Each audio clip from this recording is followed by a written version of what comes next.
father's voice. The screams echoed through the cold December air of Fayetteville, West Virginia. George Sodder, blood streaming from his sliced arm, called out desperately for his children. Above him, flames devoured his family home, trapping 5 of his children inside.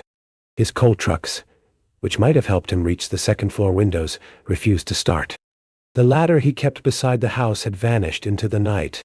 But this nightmare on Christmas Eve 1945 didn't come without warning signs. George Sodder was a proud Italian immigrant who'd built a successful trucking business and raised 10 children with his wife Jenny. Yet his outspoken criticism of Italian dictator Benito Mussolini had earned him enemies.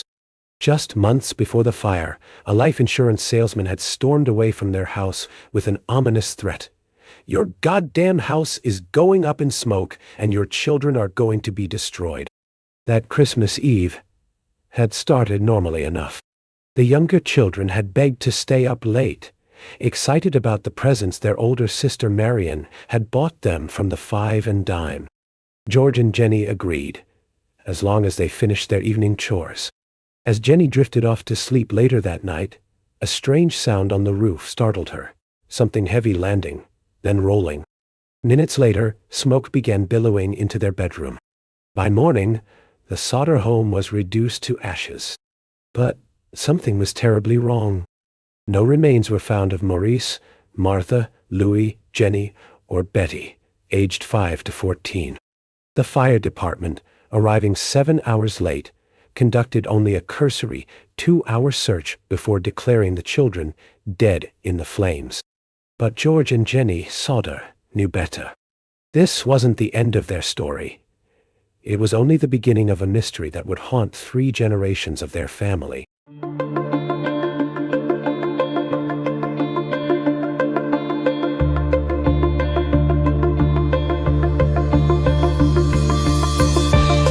The devil in the details.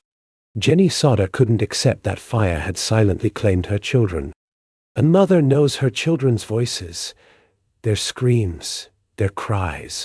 But that night, there had been only the roar of flames and her husband's desperate shouts. 5 of her children had vanished into the darkness, leaving behind a mystery that would haunt Fayetteville, West Virginia, for generations. Her grief turned to suspicion as she began questioning everything about that night. The telephone lines had been cut, discovered later hanging limply against the house. The ladder, always kept in the same spot, had been moved 75 feet away into a roadside ditch. Both of George's coal trucks, reliable workhorses that had run perfectly the day before, inexplicably failed to start when he needed them most. Each detail felt like a carefully placed obstacle, preventing any rescue of the children trapped upstairs. But it was the fire itself that made no sense. As an Italian immigrant who'd built his business from nothing, Jenny knew George was careful, meticulous even. He'd recently had the house's electrical wiring inspected for their new stove installation. The power company had declared it perfectly safe. Yet officials rushed to blame faulty wiring, even though the downstairs lights had still been burning when the fire began. The fire department's response was equally troubling. Despite being only 2.5 miles away, they didn't arrive until 7 hours after the first calls for help. Fire Chief F.J. Morris, found at a local tavern, claimed he couldn't drive the fire truck without his crew. By the time they arrived, the house was nothing but ashes. Their investigation lasted merely 2 hours, a process that typically took days or weeks. Something inside Jenny, perhaps a mother's intuition, drove her to investigate further. She began experimenting, burning animal bones in the yard. No matter how long she burned them, identifiable remains always survived. When she spoke with a crematorium worker, he confirmed her suspicions. Even at 2,000 degrees Fahrenheit for 2 hours, far hotter than any house fire, bones survived. Their home had burned for less than an hour at half that temperature. The final pieces that broke her heart. Household appliances were found intact in the ashes, yet officials claimed 5 children had been completely cremated without leaving a trace. No bone fragments, no teeth, nothing. Not even more disturbing, witnesses reported seeing fireballs being thrown onto the roof that night, the same roof where Jenny had heard that strange thump and rolling sound before discovering the fire. An eyewitness came forward, claiming to have seen the children driving past in a car while the house was still burning. Another witness, 50 miles away, reported serving breakfast to children, matching their description on Christmas morning. They were seen getting into a car with Florida license plates. As Jenny stood in the ruins of her home that first morning, dawn breaking over the West Virginia hills, she made a silent vow. She would find the truth, no matter how long it took. The official story of an accidental fire was unraveling thread by thread, revealing something far more sinister beneath.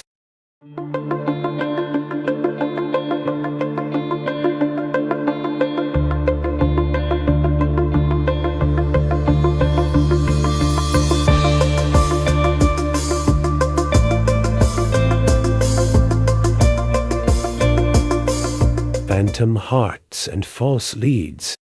The investigation into the Sodder children's disappearance twisted into increasingly bizarre territory as the months passed. Fire Chief F.J. Morris approached a local minister with a startling confession. He had found a human heart in the ashes. According to Morris, he had carefully placed the organ in a box and buried it at the site of the fire, hoping to spare the family additional grief.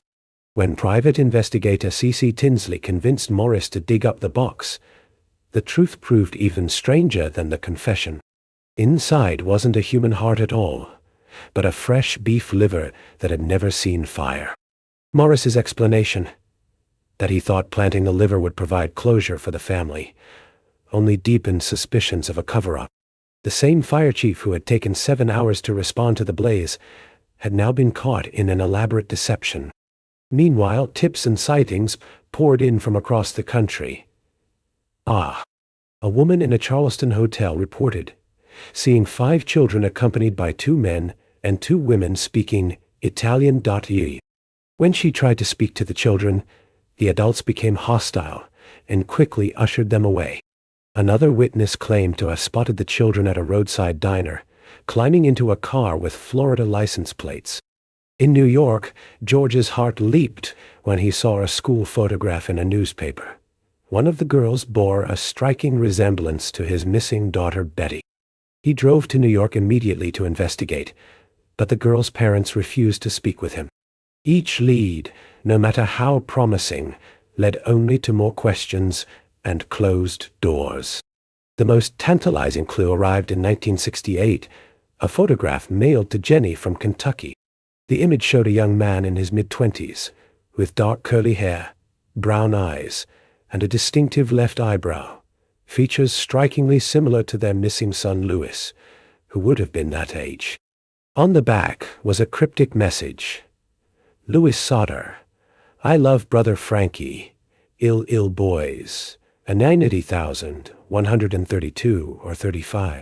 The Sodders hired a private detective to investigate the photograph's origin in Kentucky. In a twist that seemed pulled from a nightmare, the detective disappeared with their money and was never heard from again. The photograph, like every other lead, became another dead end in their desperate search for answers. The most disturbing theory centered around George's outspoken criticism of Mussolini and Italian fascism.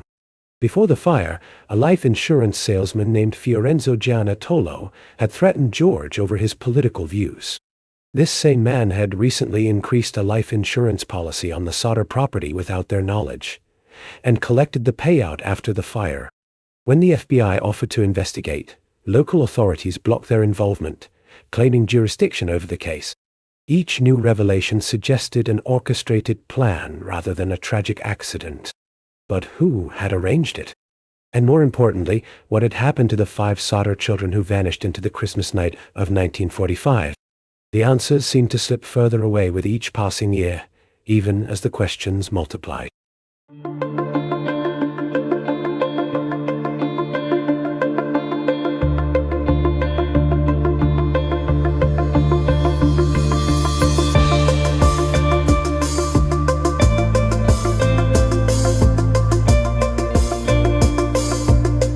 The weight of time.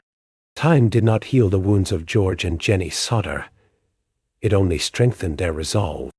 In an unprecedented move, they erected a massive billboard along Route 16, ensuring their children's story would not be forgotten. The stark display featured photographs of their 5 missing children, details of the mysterious fire, and pointed questions about the investigation's failures. For 40 years, it stood as a testament to their refusal to accept comfortable lies over uncomfortable truths. Jenny's transformation was particularly striking. After the fire, she dressed only in black, a walking embodiment of perpetual mourning. She added rooms to their new home and built fences around the property, as if creating a fortress against further loss. But her most poignant ritual was tending the flower garden she'd planted where their old house once stood.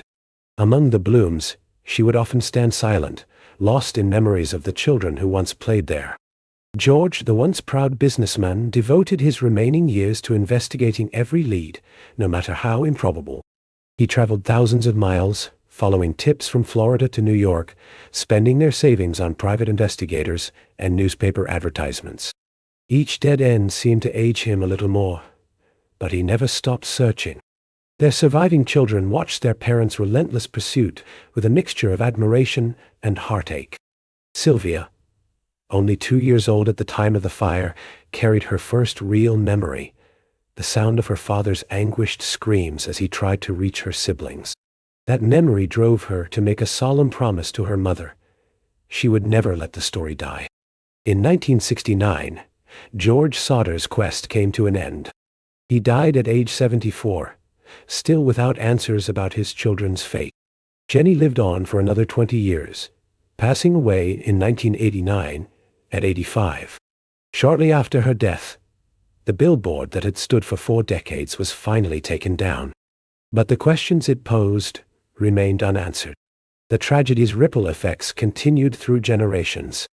Jenny Henthorne, Sylvia's daughter, took up her grandmother's cause, using modern technology to spread the story. She urged people to share information on websites like websleuths.com, hoping the internet age might reveal what the past had kept hidden. Today, the case stands as one of America's most baffling family mysteries. If the children died in the fire, why were no remains ever found? If they were kidnapped, why has no one come forward after all these years? The surviving Sodder family members still receive occasional tips and theories, each one reigniting the hope for closure. Perhaps most haunting is the possibility that some of the Sodder children might still be alive, now in their 80s, carrying memories of that Christmas Eve with them. Or perhaps the truth lies buried with those who orchestrated their disappearance, forever beyond the reach of the family that never stopped searching. In Fayetteville, West Virginia, the story of the Sodder children continues to be whispered about, a reminder that some mysteries refuse to be buried by time.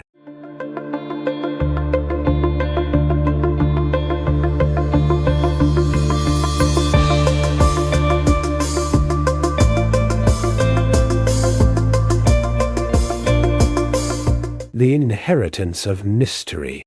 Today, the plot where the Sodder house once stood lies empty, save for Jenny's overgrown flower garden.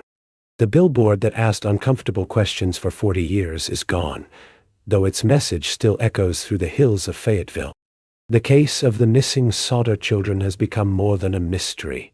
It's become a legacy, passed down through generations like a family heirloom of unanswered questions.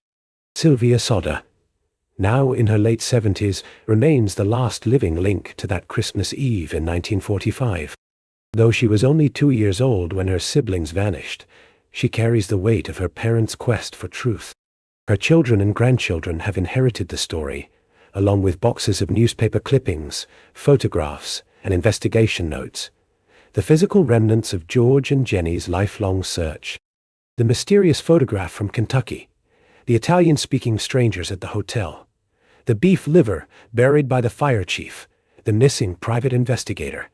Each piece of the puzzle seems to point toward an answer that remains just out of reach. If the children were kidnapped and taken to Italy, as some believe, they would be in their 80s now. The possibility that they might still be alive somewhere, carrying memories of their early life as Sodders, continues to haunt the family. Perhaps the true legacy of the Sodder children isn't in the mystery of their disappearance, but in the love that refused to let them be forgotten. Through a father's desperate search, a mother's undying hope, and a family's generational commitment to uncovering the truth, 5 children who vanished into a Christmas night in 1945 continue to be remembered, their story echoing through time, refusing to fade into history's shadows.